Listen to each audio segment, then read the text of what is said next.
Come on in here, everybody. Come on in, sit down and listen. Hello and good morning. My name is Joe Justice. I am your home gym hustle hero coming to you live on May 19th, 2023. I am here for another exciting Feel Good Friday. And let me tell you right now, if you're looking to feel good, the best way to feel good is regular diet and exercise. Everybody knows it. You gotta admit it. Admit it to yourself. Mondays and Fridays, all May long and continuing. I have decided to continue this throughout the summer. I've had so much fun with it. Mondays and Fridays, we will do a challenge group. It's virtual via Zoom, so you can hop on and join me on that. Go to joejustice.org/join, sign up, and you can get my welcome kit. Get to join my group, and again, Mondays and Fridays, it's twice a week. You can join my fitness workout live on Zoom, and I want you to be part of it. I'm really looking forward to it. I hope you join me. I really, really do. So let's talk about today. Today being Feel Good Friday. What does that mean? What does Feel Good Friday mean? Well, let me tell you. A few years back, I read a book called The Comfort Crisis, and it introduced me to this idea. Now, I'm going to say this. I've read this word many times, and I don't really know how to pronounce it. So, right now, I'm just now realizing that I've never actually said this word out loud. So, if you're a Japanese expert, I apologize, but the word is misogi, from what I can tell. M-O-S-A-G-I, misogi. And that is a Shinto purification ritual. And the idea behind it is there's some mythology behind it, but it's basically this purification where this hero, escapes from a demon that's underground, and as he comes up through the waterfall, he's purified, and his old self is left behind, and he becomes a new human. Not a pretty common mythological concept, a pretty good, archetypal story of the emergence from the underground. And transforming into a new person. You kind of see the same thing with the phoenix and bunches of other mythological concepts. So, what does that mean? What is that telling us? What's that underlying mythology talking about? And how does that apply to Feel Good Friday? What about that is feeling good?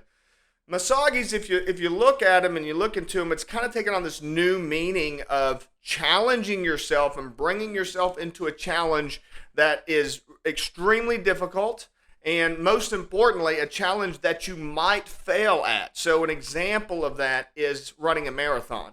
So that's like a misogi experience. So there's a chance that you won't be able to do that. There's a chance that you'll get hurt. There's a chance that you'll pass out. There's a chance that you won't be able to do it. But it's through that training, through that process, through the challenge that you improve and you become a new and better person. That's kind of the idea.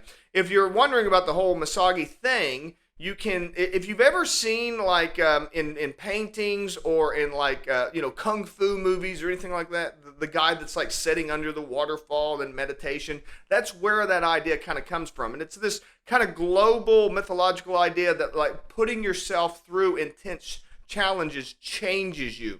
And you definitely see that in real life. And that's what I want to bring up when it comes to Feel Good Friday. The idea that a lot of people have when it comes to feeling good is that, it's like having fun, enjoying yourself, drinking a beer, sitting on the beach. And there's nothing wrong with any of that kind of stuff. That stuff is great.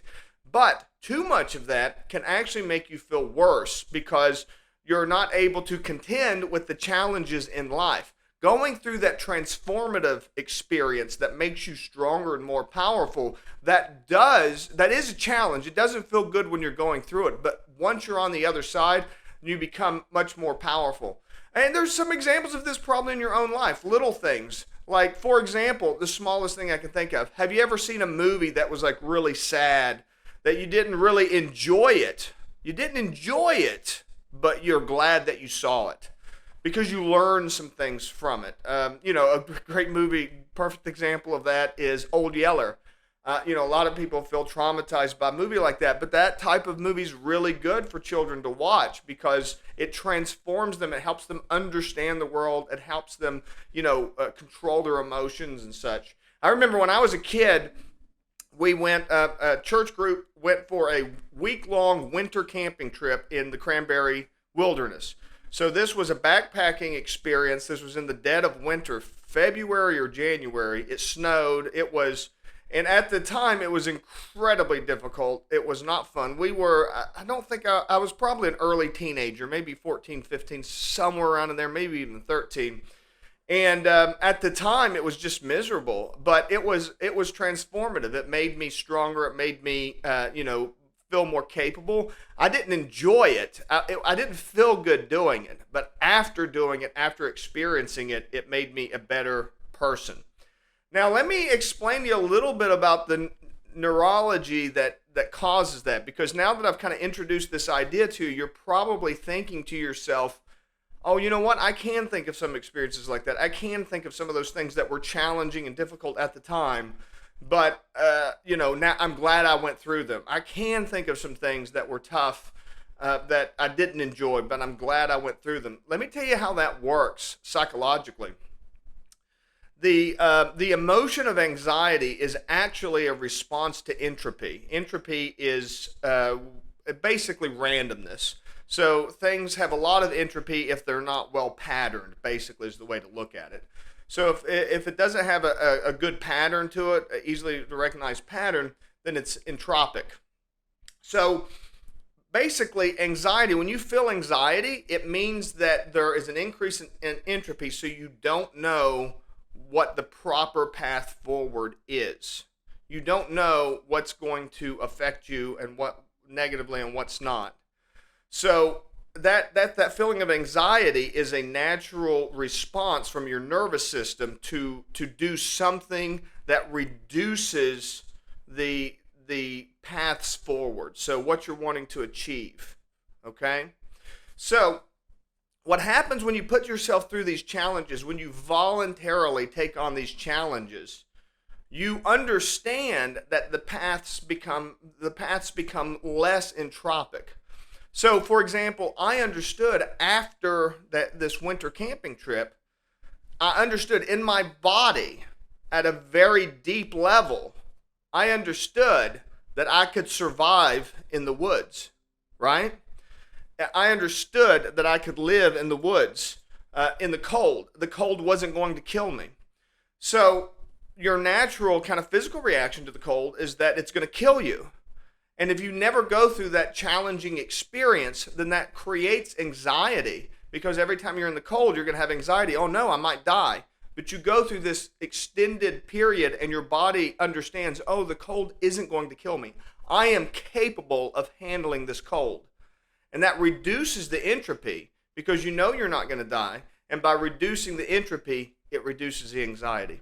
So, one small step for you today is take one step towards a challenge, something that's actually a real challenge. Find something difficult. Maybe it's something you've been putting off. Maybe it's a conversation with somebody.